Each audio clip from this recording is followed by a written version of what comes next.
যাদের সাথে আমরা যুগপৎ আন্দোলন করেছি সবাইকে নিয়ে ঐক্যবদ্ধভাবে যাতে আমরা আগামীতে এই নির্বাচনী বৈতরণে পার করতে পারি। বড় নির্বাচনী জোট করতে চায় বিএনপি, ক্ষমতায় গেলে নারীর কাজের সময় 5 ঘন্টার প্রতিশ্রুতি জামায়াতের। আমরা গেলে ইনশাল্লাহ তাদের কর্মঘণ্টা কমিয়ে দেব, তার সন্তানের হক আদায় করার জন্য এবং মা হিসেবে তাকে সম্মান করার জন্য। এনসিপিকে শাপলা দেওয়ার সুযোগ দেয়, বিকল্প না জানানোয় দলটিকে অন্য প্রতীক দেবে ইসি, শীঘ্রই গণবিজ্ঞপ্তি।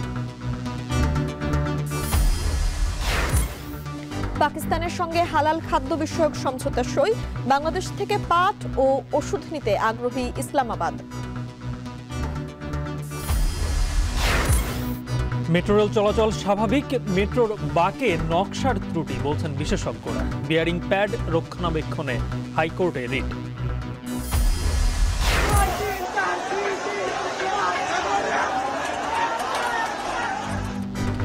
এবং সাভারে ড্যাফোডিল সিটি বিশ্ববিদ্যালয়ের শিক্ষার্থীদের রাতভর সংঘর্ষ, ভাঙচুর, অগ্নিসংযোগ, আহত শতাধিক।